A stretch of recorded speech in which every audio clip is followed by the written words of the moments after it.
How you doing, Josh? I'm good. How are you? Okay. Thanks again, first of all. Oh, no problem. Anytime. It's kind of fun, right? Coming back, you're now a regular. Yeah, I know. Exactly. When I got the news, I guess, 2 days ago, Right. that it was announced that Netflix was going to cough up the finishing funds for The Other Side of the Wind. Right. Which is a huge thing, a huge deal.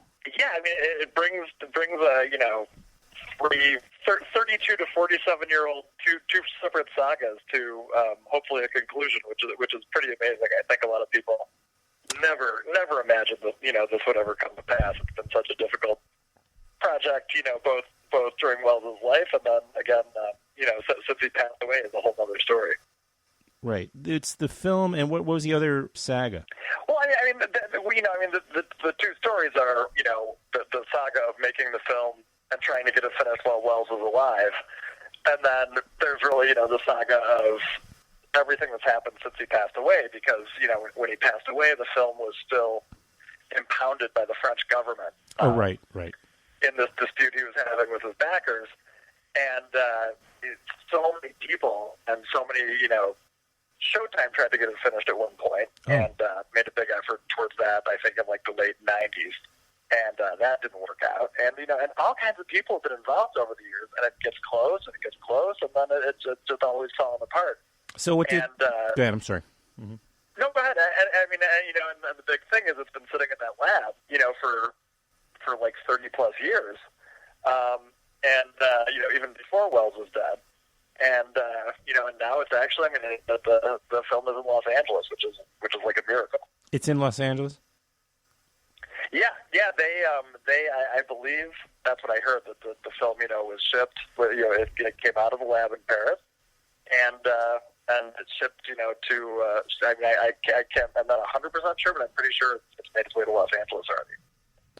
What is Netflix's? What do they gain? I suppose is the question.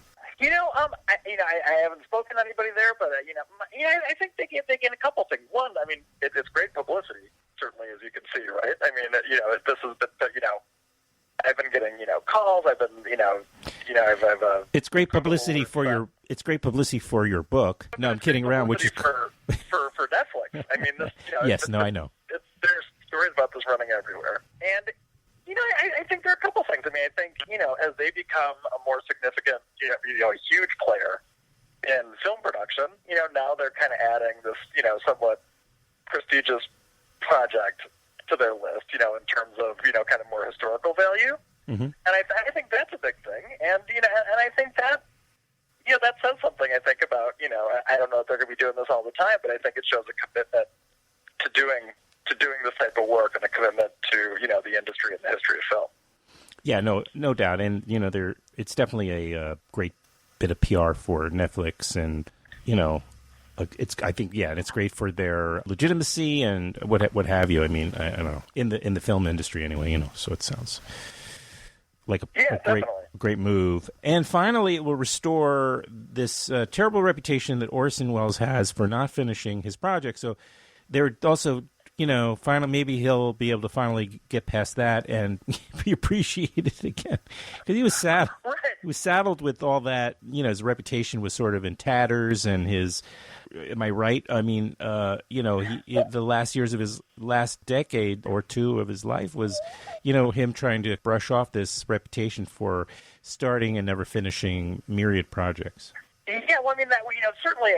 If nothing else, that was the baggage, a huge piece of baggage he carried. He really, after, Kane and then Magnificent Ambersons, there was this whole history of can't work with the studios, has a difficult time working with the studios as a director. And also, that he's a guy who needs, when he does projects, he kind of does them on his own. And, is not somebody who brings things in, in the way that we conventionally assume a project gets brought in, and there are all these projects, right? There's Don Quixote and a million projects we talked about, and other projects he started and finished, never finished.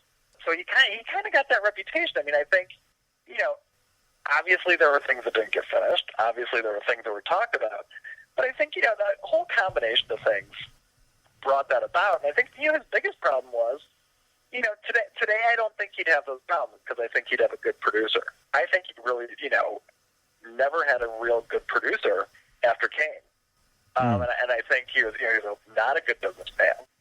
And he really needed somebody who kind of made, created a world where all he had to do was be Orson Welles, rather than he had to raise a world where he had to raise the money, a world where he had to manage the money, a world where he had to, do all the things that were not what he was good at.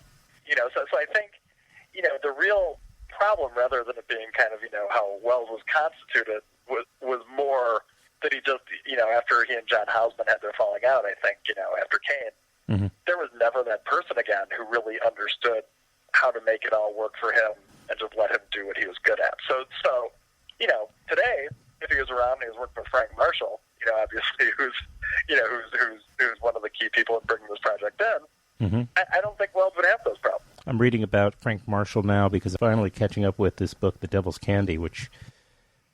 great book, yeah. About another larger-than-life filmmaker. But, right. Well, we both know that Orson Welles was a visionary, but I would bet you any amount of money that he would never envisioned his film becoming a Netflix original. No. I mean, that's kind of, that's really the amazing irony of all this, is that, in some way, I guess, you never imagined it, and in another way, here are these guys who kind of reinvented the model, right?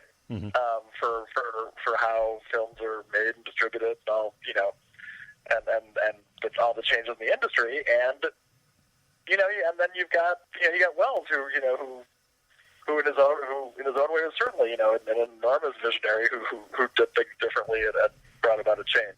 Well, thank you. Josh Karp is the author of Orson Welles' Last Movie, The Making of the Other Side of the Wind, which is available in paperback where books are sold, so pick up your copy. I read it, I think, in like 2 seatings or something. I ate it up, It's a fun read. Oh, thank you so much.